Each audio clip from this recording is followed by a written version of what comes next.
Asato ma sadgamaya, tamaso ma jyotirgamaya, mrityorma amritam gamaya. Om Shanti Shanti Shanti. Om, lead me from the unreal to the real. Lead me from darkness to light. Lead me from death to immortality. Om, peace, peace, peace. Today, we will discuss the ideas about preparing for meditation.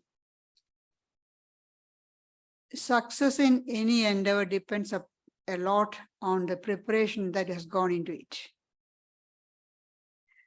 An athlete prepares long before the competition with wholesome food, proper exercise, rest and sleep, along with regular focused practice of the particular sport. And also all this done under the guidance of a coach. They don't do haphazardly. The coach gives them proper guidance. And also they also try to keep a positive mindset. Meditation is also just like that. Those who wish to make progress on the meditation practices need to prepare themselves, just like that. We can say we are all spiritual athletes. So we need preparation just like the ordinary athletes under the guidance of an enlightened teacher or an expert teacher. And the teacher will be able to give us the right practices suitable for us. There may be guidance available. Now everything is on the online. You can get all the information. That's information. But what is suitable for us? Each particular individual temperament is different. Spiritual level we are, the evolution. So each one's practices will be different. One's practice will be different from another person. So we cannot say, oh, this practice is for all. What they are giving in the books or talks, they are general instruction. The teacher will be, our guru will be able to guide us properly what is suitable for our particular temperament. The individual differences have to be taken into account. And so that is why guru is very important on the spiritual path.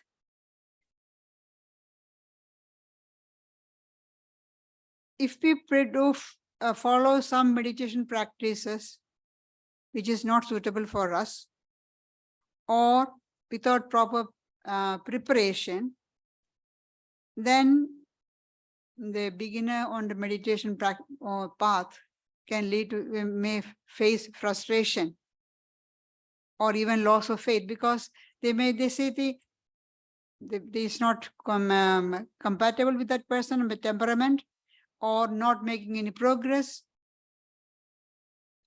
And sometimes they may completely give up the practice of meditation at all. A few years ago, there was an article on the BBC website titled, "How Too Much Mindfulness Can Spike Anxiety." Too much mindfulness can spike anxiety.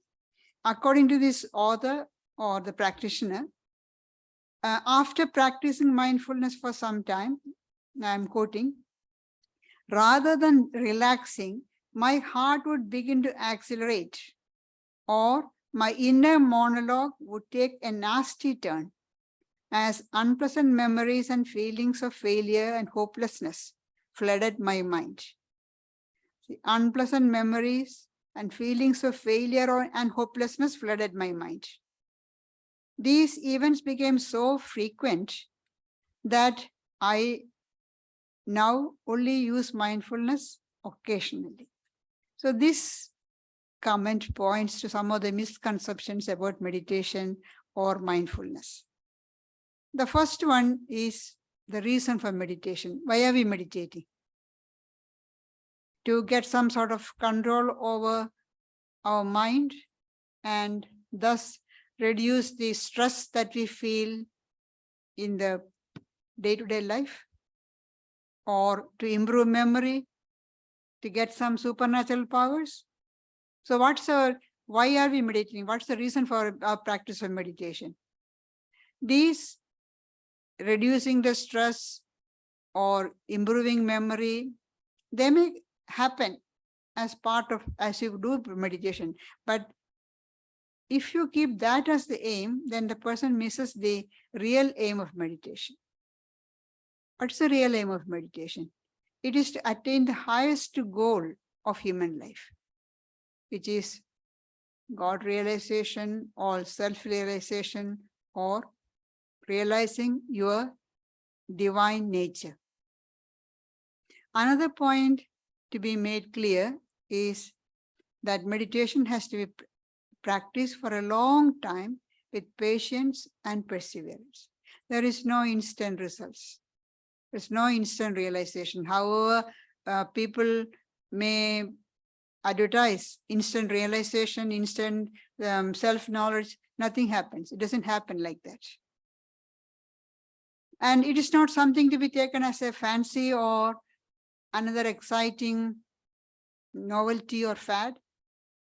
We have to be sincere, earnest, and ready to put in a lot of effort with patience and perseverance.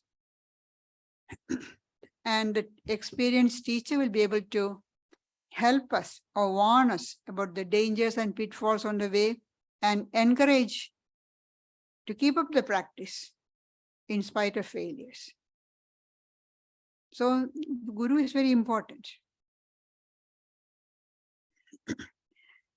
Spiritual aspirants can be broadly classified into 4 groups: the beginner, the striving, the adept, and the perfect.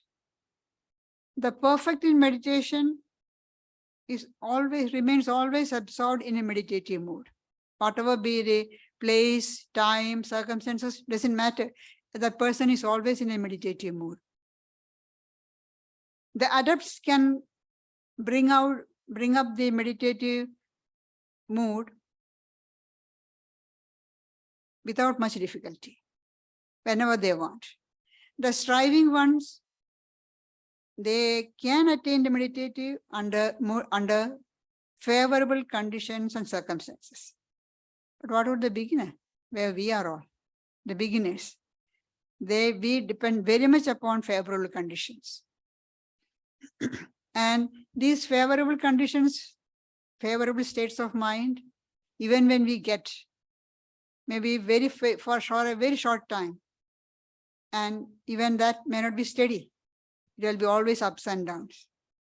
So it's no wonder that the beginner often finds meditation dry, mechanical. So there's a lot of preparation needed to go into to bring out a favorable meditative mood. And what are the general preparation that we can practice? One thing we have to make sure, we have to make clear to ourselves what exactly are we seeking in life. What are we trying to attain in our life? Some worldly gains, name, fame, power, or are we striving for spiritual progress? Are we striving to realize God? And how much earnestness we are going to put in? Are we really keen, or just say, oh, it will happen when it happens? So we have to be clear about what we are seeking in life. Along with that, we have to have our priorities right. Now, what happens?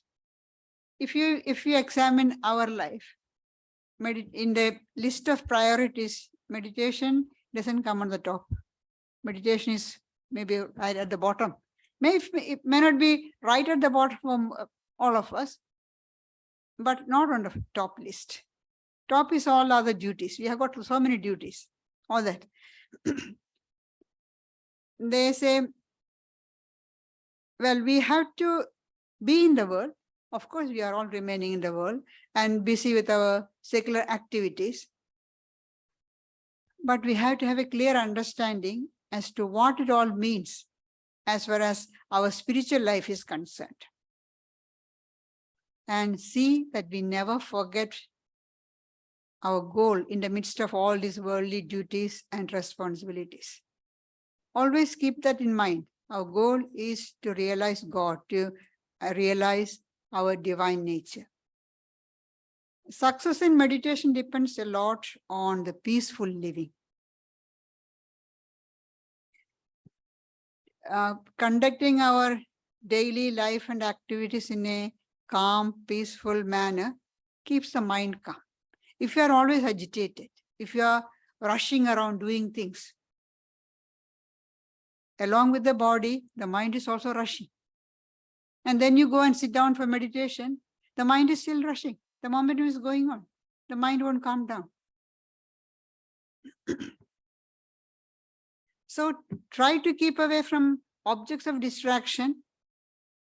Try to surround ourselves with a calm surroundings, atmosphere. Then gradually the mind also will withdraw from the objects of distraction and will calm down. That is why so much importance is given to solitude.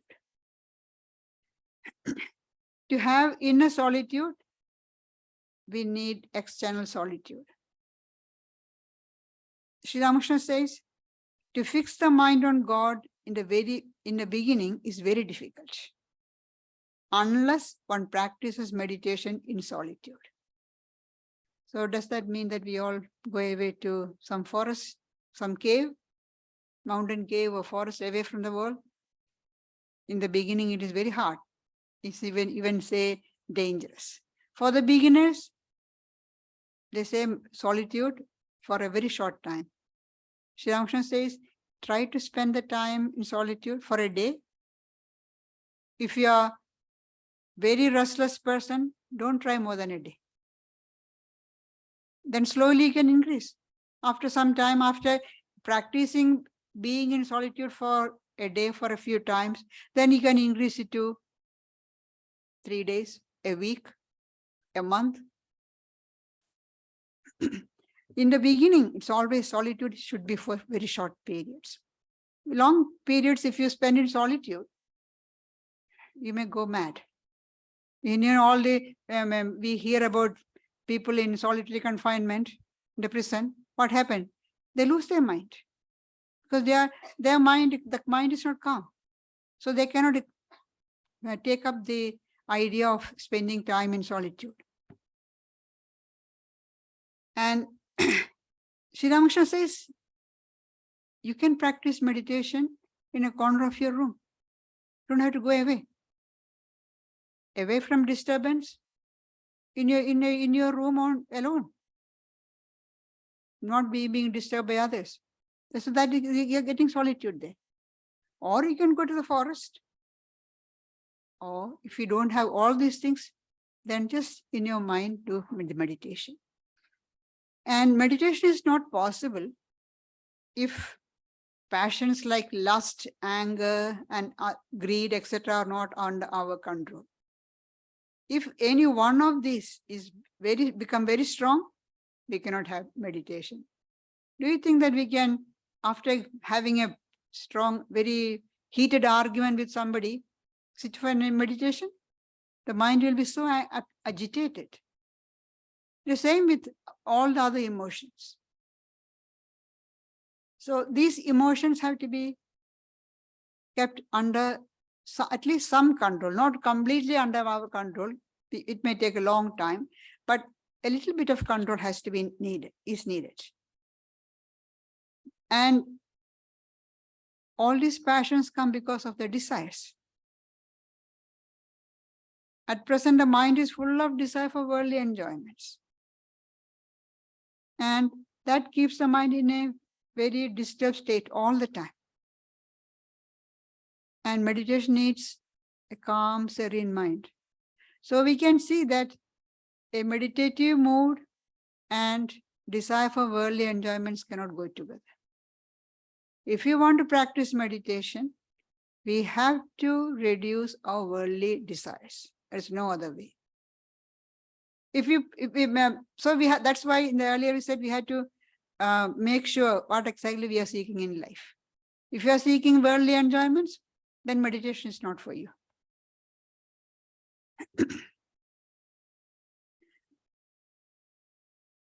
So the advice given is, the moment you start thinking about leading a meditative life, to go along the meditative path, then straight away start study of scriptures, study of the lives of saints and holy people.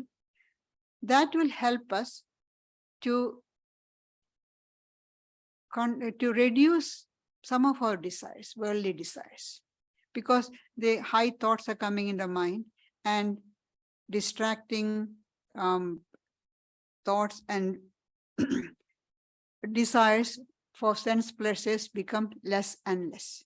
That will help us to reduce the desires and make the mind more and more calm. And the grip of these passions, lust, anger, and all this becomes less. That is the importance of studying the scriptures and lives of holy people, especially in the beginning. And this controlling the passions should be done gradually with patience and perseverance. Drastic, harsh methods won't do. It won't work.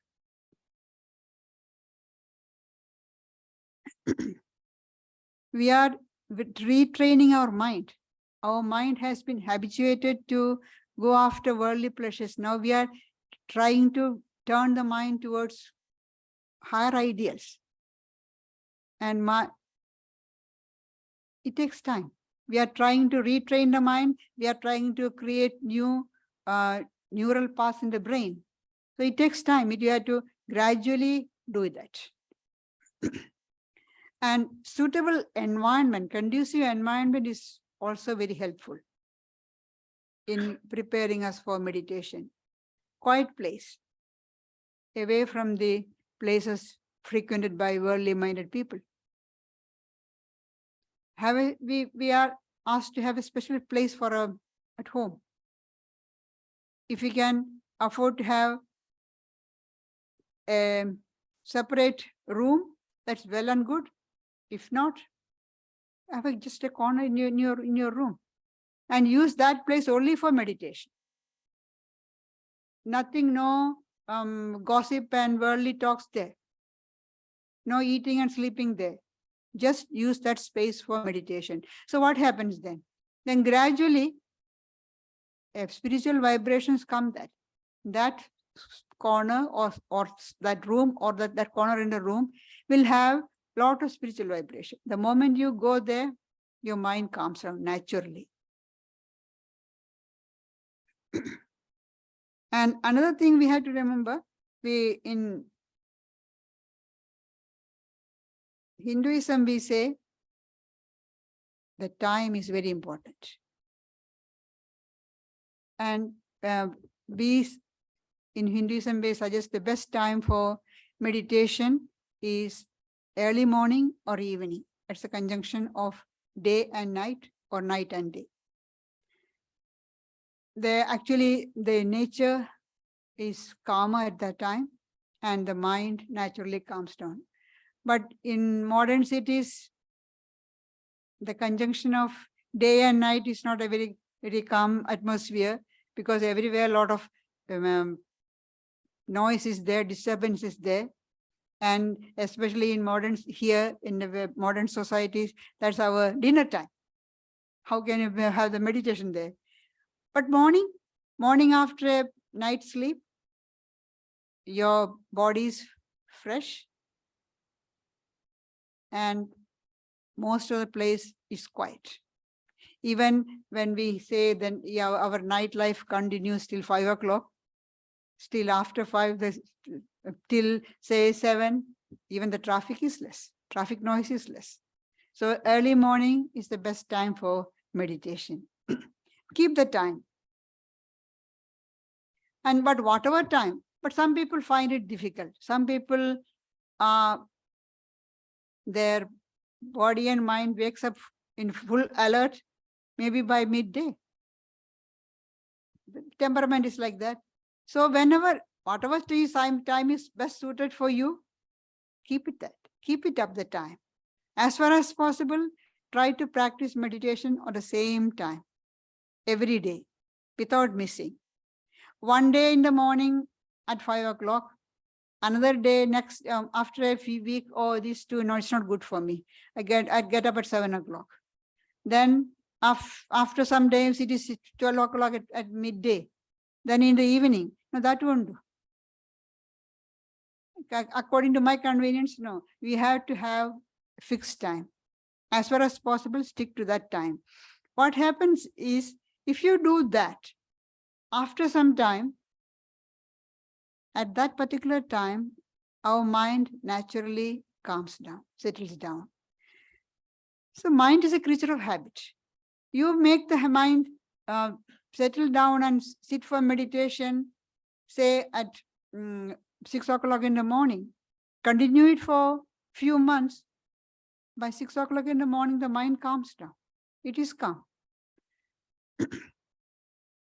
And regularity is very important.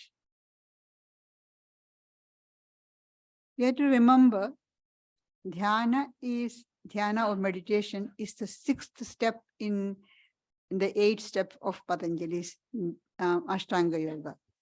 So it doesn't happen immediately in a day or two. It needs long practice. And even if you feel that your regularity is very important, even if you feel that you are not making any progress, you are practicing meditation, but you are hitting a brick wall, nothing is happening. No, you have to keep up the practice. Even Swami Brahmananda says, faith and regularity are very important. Nobody can succeed in anything without them. Faith and regularity. The faith that I'll be able to succeed. That is a faith and regularity. Without that, no success is possible. And if we stop, because we think that we are not making any progress, we stop the meditation, then if we restart, it is very harder. So they say, even if you feel that you are not making any progress, still continue. Continue the practice.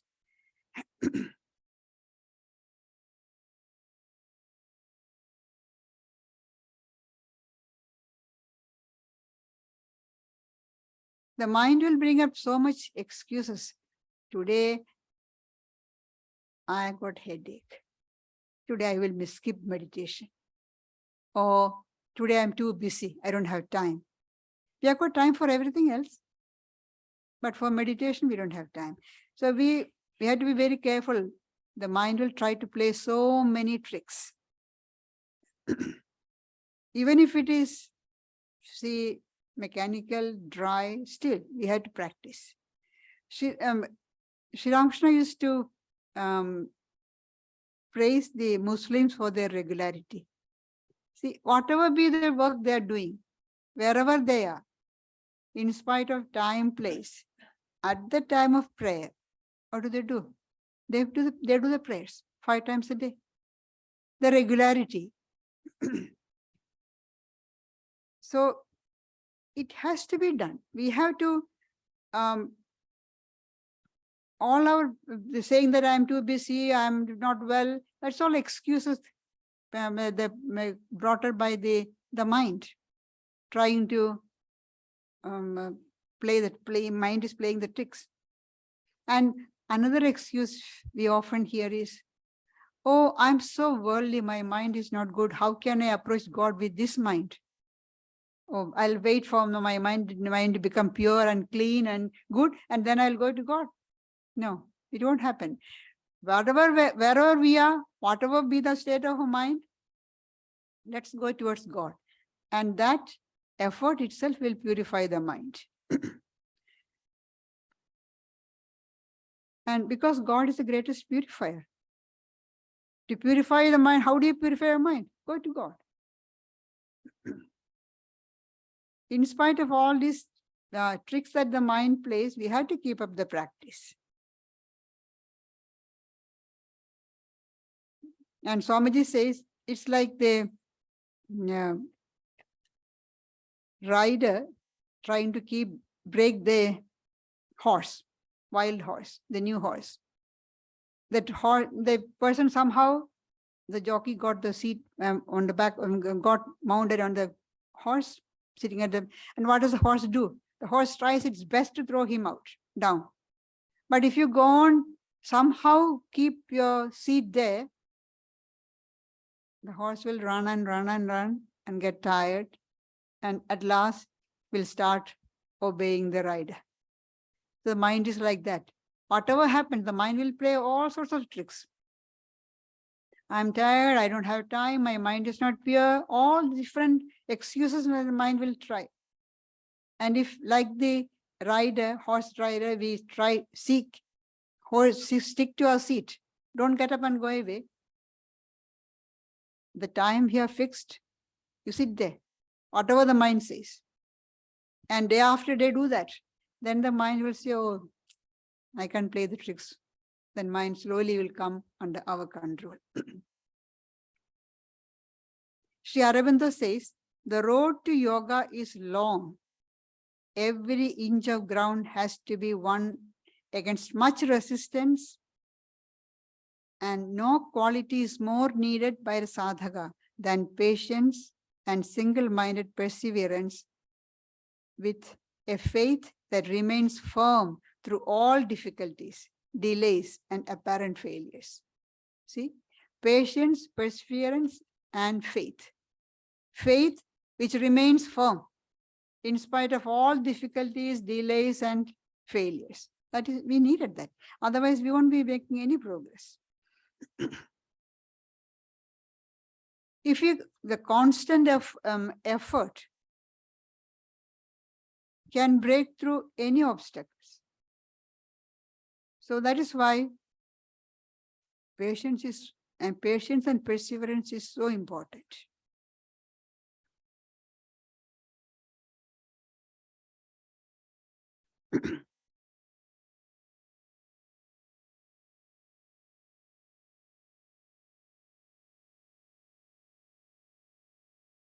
Another helpful practice is to keep the awareness of the divine presence always in the mind during all hours of the day, not just during the meditation time, but always. To have the awareness of the presence of God during the meditative time, we have to have at other times. Try to have that idea, remembrance of God at other times. Then when you sit for meditation, that comes naturally, easily. But we may say, how can I think about God all the time? I have got my duties to do. I got my work. I have to go to office. Of course you can. You have to do all those things. Nobody is asking you, give up everything and no. What does Sri Ramakrishna say? He says, hold on to God with one hand and do all your duties with the other. So one hand is given to all your duties, secular duties, worldly duties, family responsibilities, everything. But with the other hand, hold on to God. So the remembrance of God is there at the back of the mind all the time. And many of the activities don't need full attention. There are many things which we can do almost half mind or even mechanically. Say, brushing the teeth, taking a bath. We don't have to, you don't give full attention. Can't we think of God at that time? There are so many things. You are driving, all the expert drivers. We don't have to pay full attention. Of course, we have to look at the road, but not like a learned driver. You don't have to pay attention. You can't we think of God at that time? There are a lot of opportunities in 24 hours a day. When we say we don't have time, it is just an excuse. Because our mind doesn't want to think about God, so it brings in all sorts of excuses.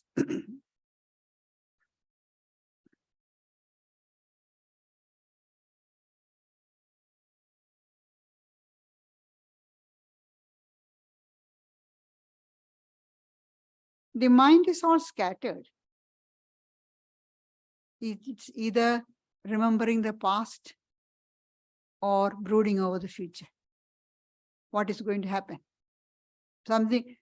And when we think about what is going to happen, we always try to exaggerate some negative thing and get frightened and worried. It may never happen, but still that's how the tendency of the mind. So that scattered mind has to be collected. Then we say, oh no, I can't concentrate. I can't concentrate. I don't have the concentration. We say almost every single person says, I can't concentrate. Concentrate on what? We all can concentrate on things that we like. Reading an interesting book, watching an interesting movie, we can concentrate. We don't hear anything.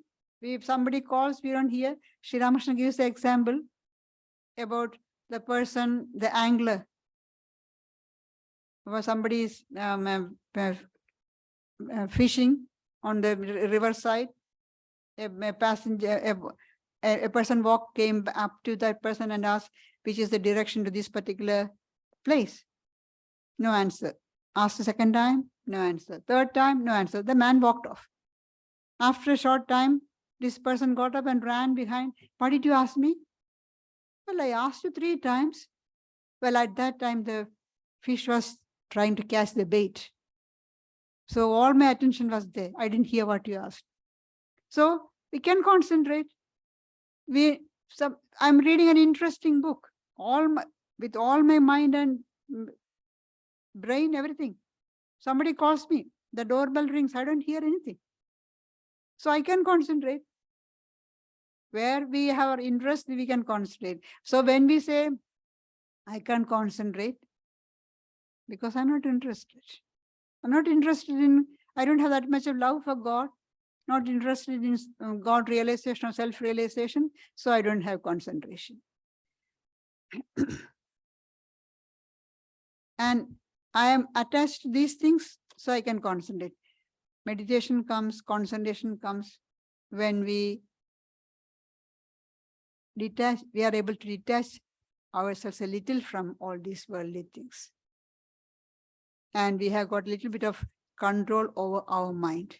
If we think that, oh, once I get control over my mind, then I'll start meditation, it will never happen.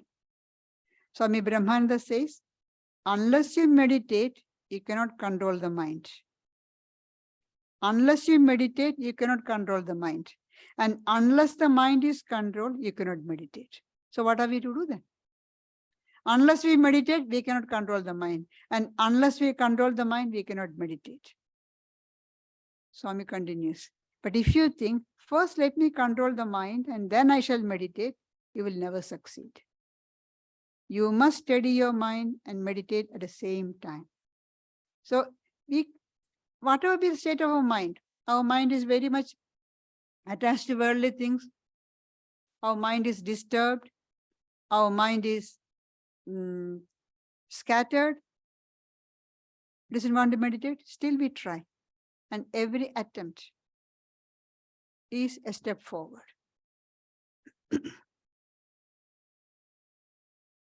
And nobody is saying that the mind is easy, it's easy to control the mind and meditate. No.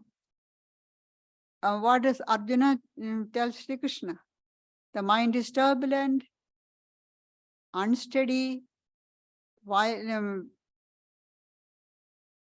very difficult to control. You are asked me to control the mind. It's like trying to control the wind. So difficult. And this was stated by a hero like Arjuna, who could concentrate fully just on the eye of the bird. All the others, when the teacher put the test to them, and asked, what do you see? All the others said, I see the tree, I see the people around, I see the bird. But Arjuna didn't see any. He didn't see the people around, he didn't see the tree, he didn't see the bird. Then what the teacher asked, what do you see? The eye of the bird. Just that particular point which is the target. And that Arjuna is saying, it's so hard to control the mind. And what about us? So nobody says it's easy, it's hard, but practice. There's no other way. Arjuna, Sri Krishna said, Abhyasa and Vairagya. Practice and dispassion. Because for attachment, the mind gets disturbed. Detach ourselves to a certain extent from the things of the world, then we will be able to concentrate on God, control the mind. The same Patanjali says, Abhyasa and Vairagya, because there is no other way. These are the same method both of are saying, because that is the only thing to practice.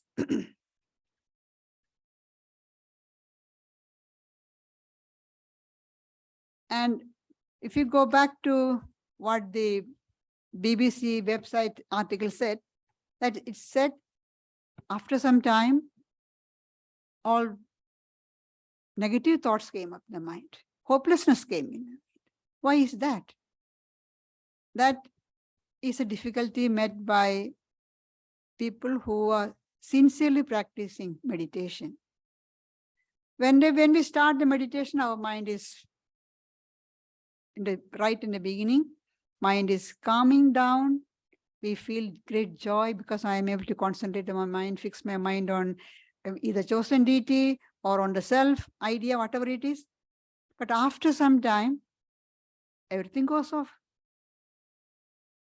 All negative thoughts, violent thoughts, disturbing thoughts, which never I have consciously thought, comes in the mind. Where do they come from? All these ideas.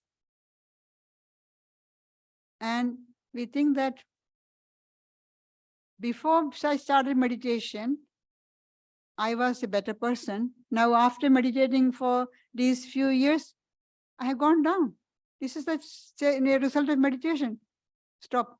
As that person said, I use mindfulness now only occasionally. The reason is that person doesn't know.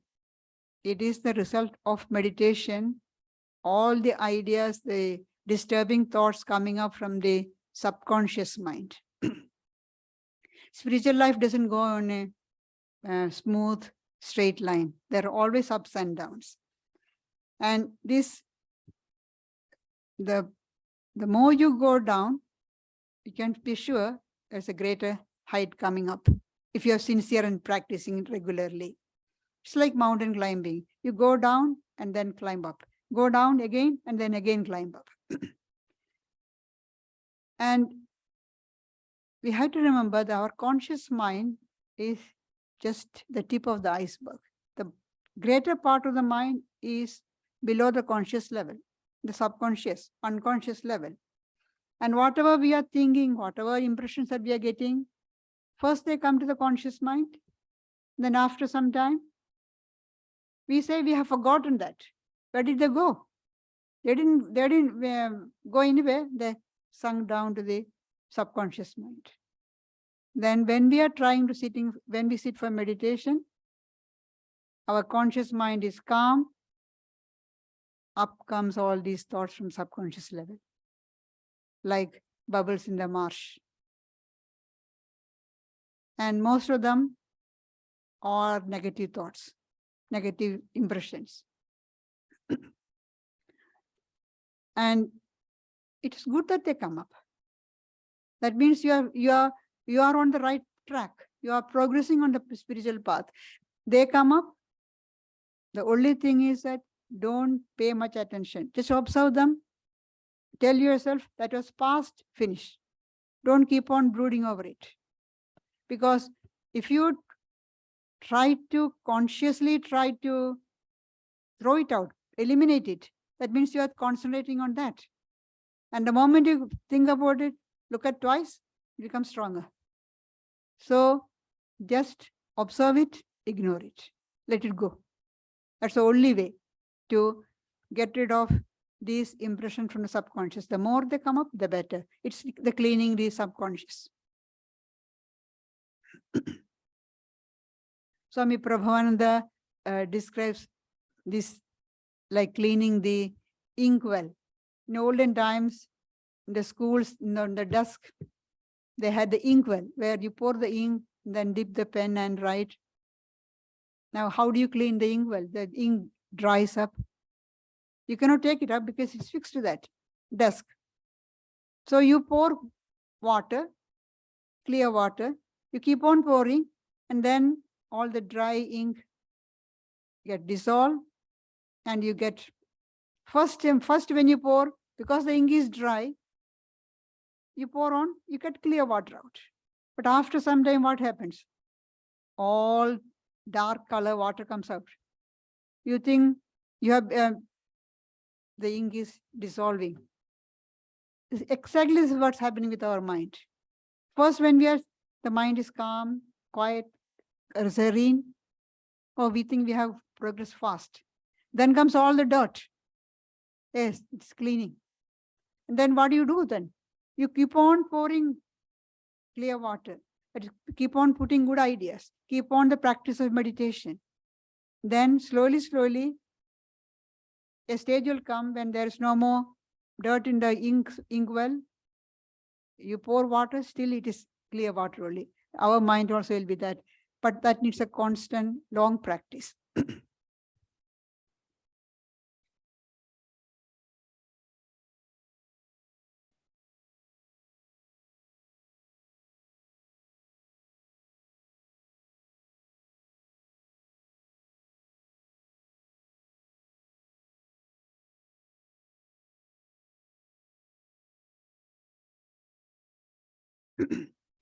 And another thing we had to remember,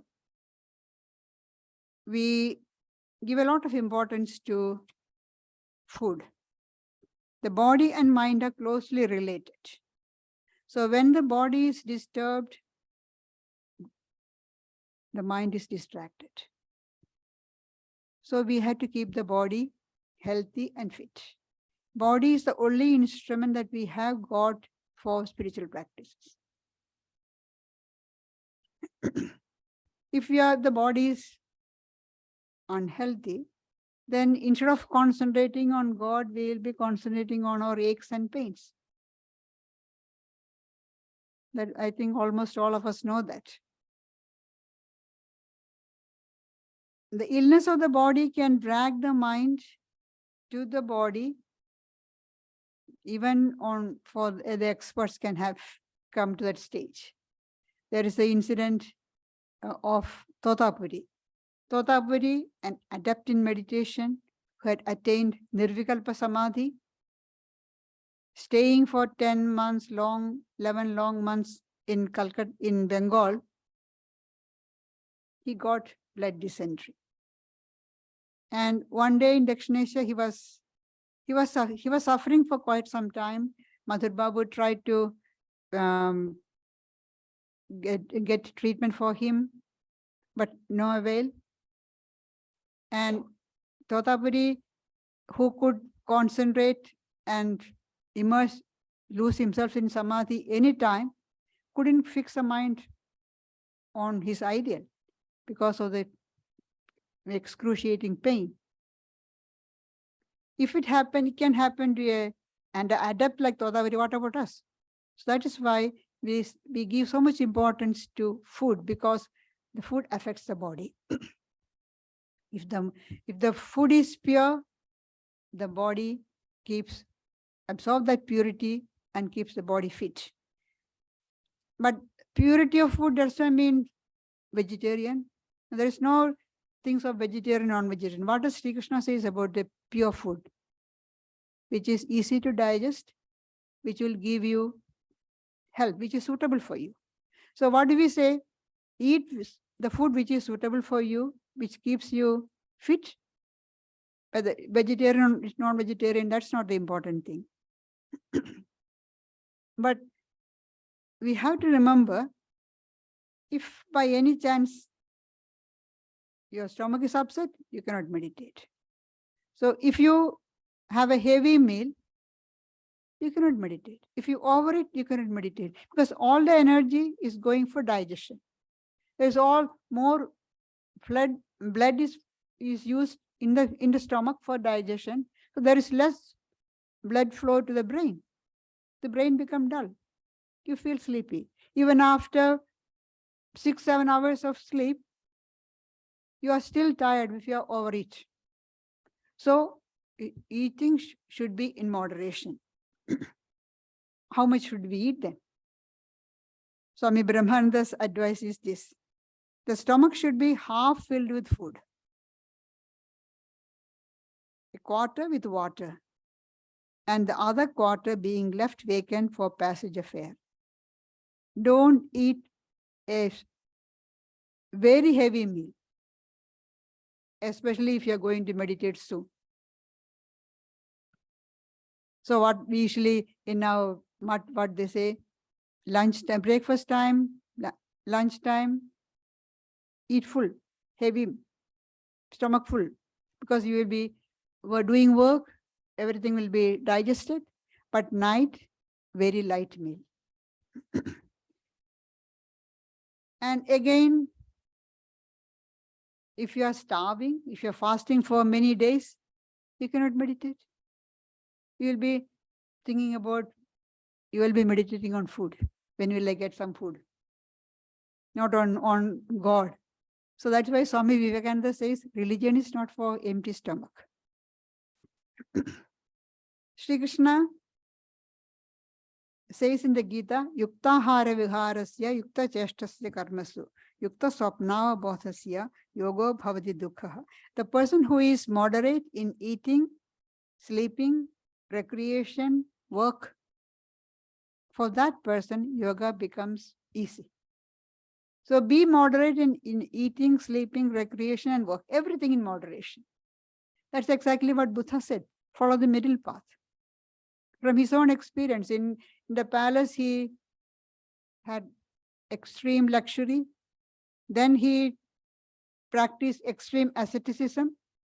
Found both it's not going to lead to illumination, to nirvana. So he said, follow the middle path.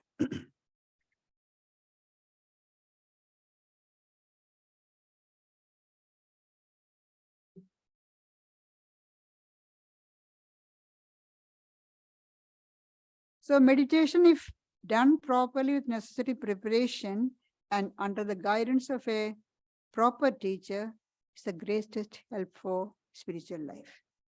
Swami, I just conclude with what Swami Vivekananda says. The greatest thing is meditation.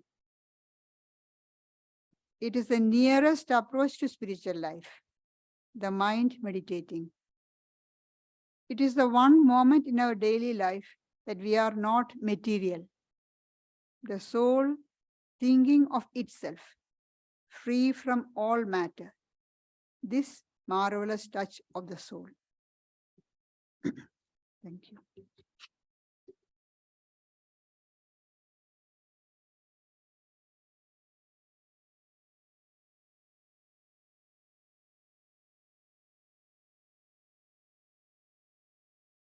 We will be having the yoga class this coming Thursday. Next Friday, the fortnightly Bhagavad Gita discussion led by Gayatriprana. And the topic for Gayatriprana's talk next Sunday is transforming the ego. And we're just preparing from next month. Sri Dharapanaji will be giving a series of talks on the Kena Upanishad. 4 talks going all the way up monthly to November. We will conclude now with a guided meditation. I'll be conducting a guided meditation. Just get set up for that.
This guided meditation is called Expand Your Consciousness.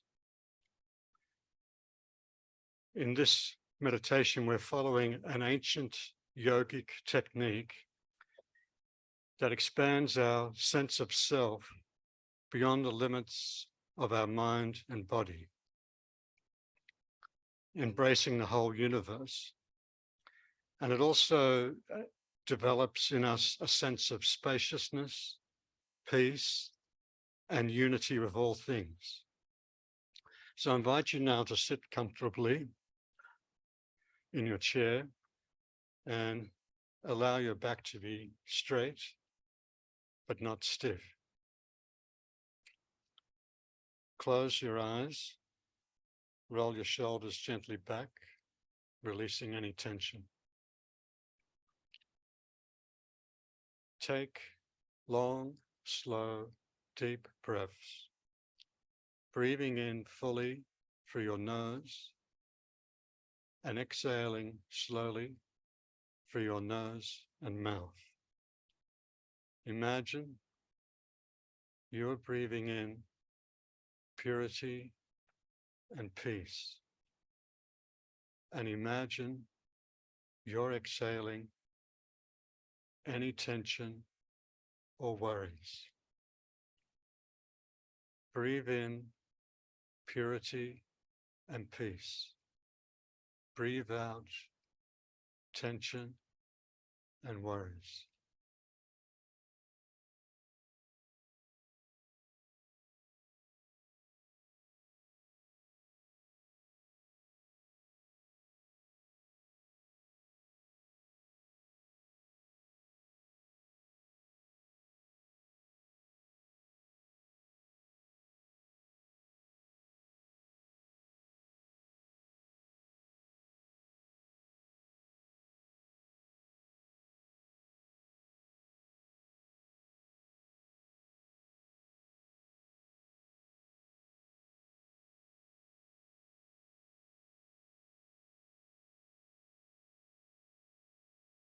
On your next breath, return to a gentle rhythm of breath.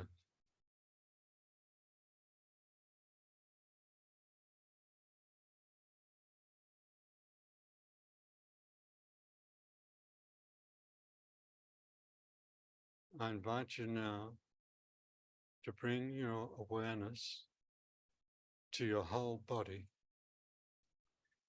In your mind's eye, see your body from the outside, from the front,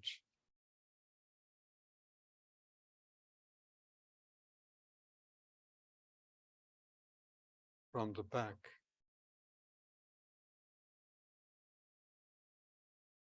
from the left,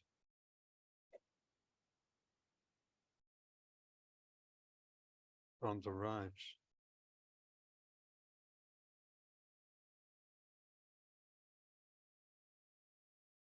and from above.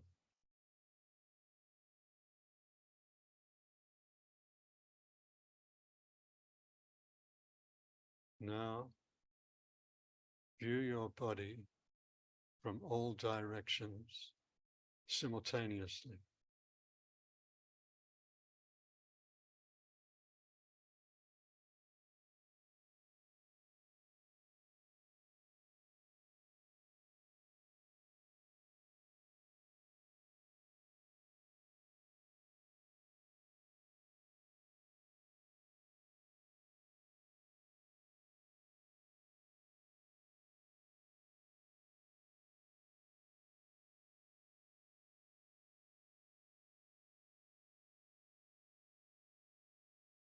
Expand your awareness now to the room we're in.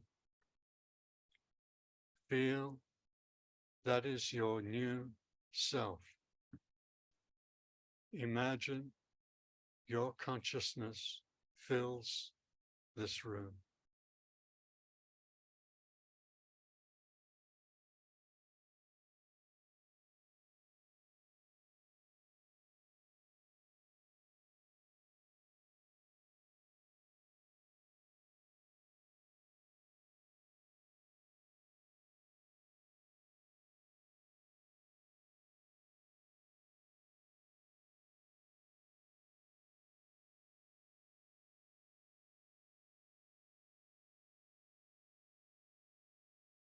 Continue to expand your awareness to the whole neighborhood. Every building, park, and road, all are inside you now.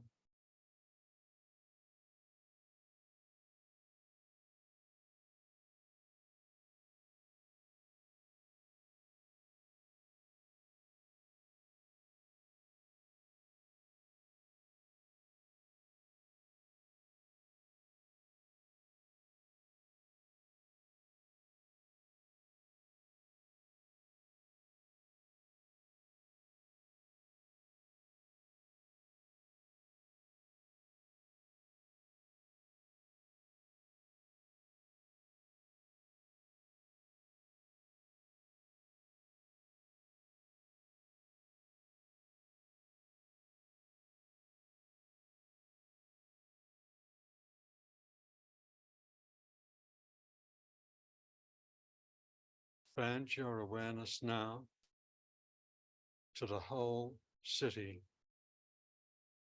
the harbor, the suburbs, the hills, all are within you.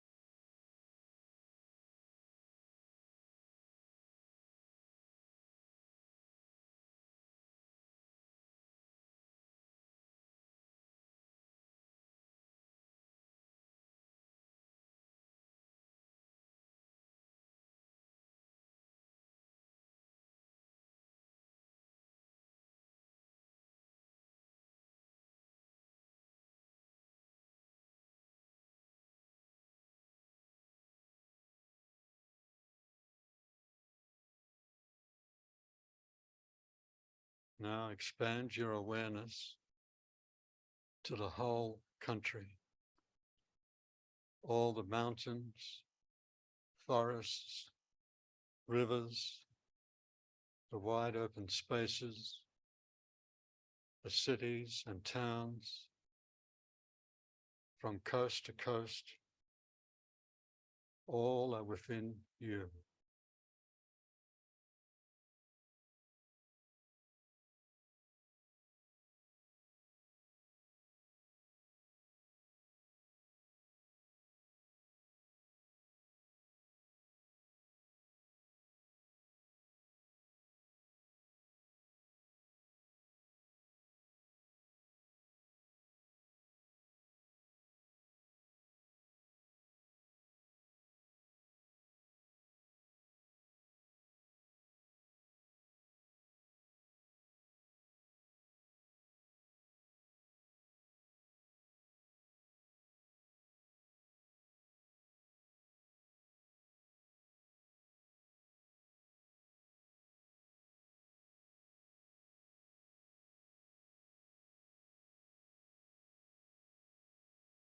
Expand your awareness now to the whole planet.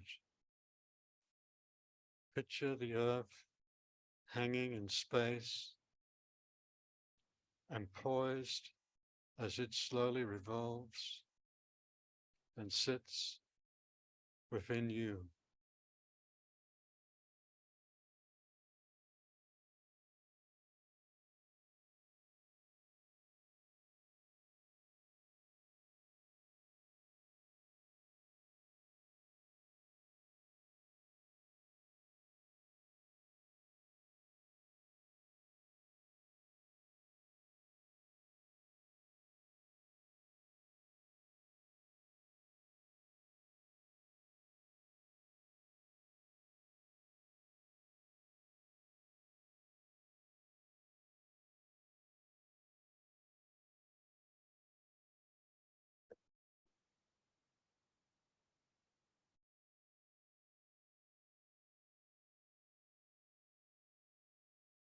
Expand your awareness now to include the entire universe,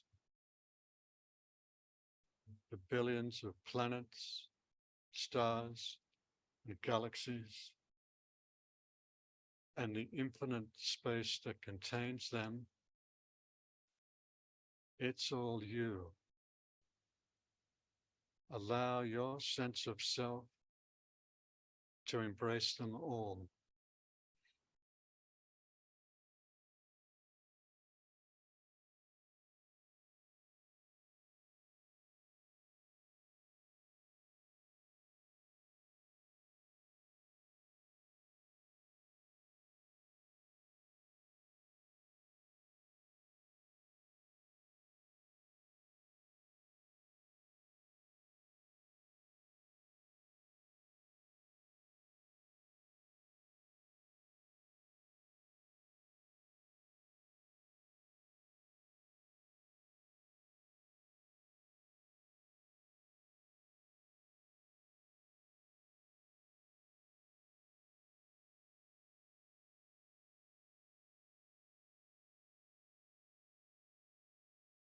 You are infinite.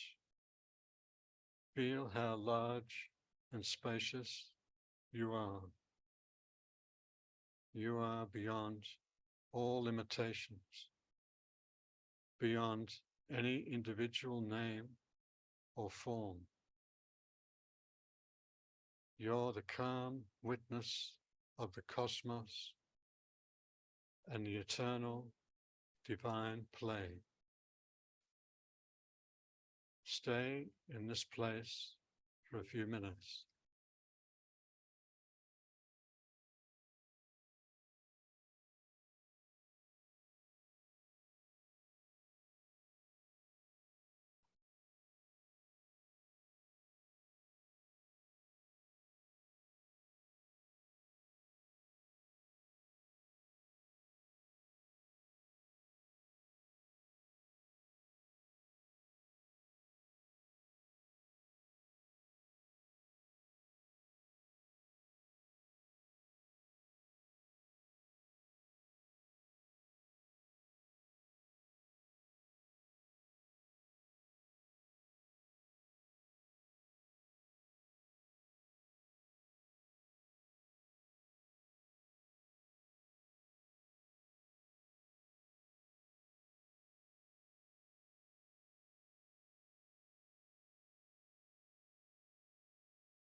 Slowly now, bring your focus back to the room.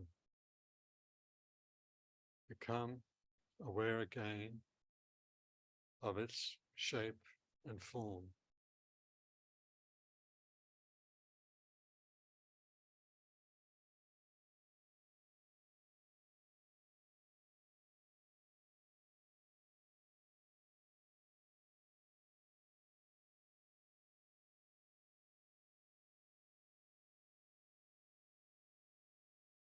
Slowly become aware of your body. Move your fingers. Take a deep breath and exhale slowly.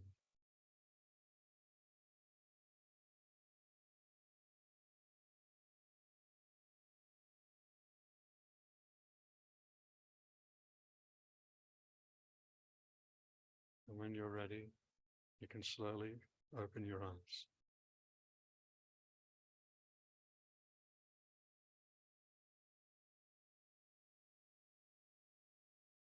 Thank you for joining this meditation today.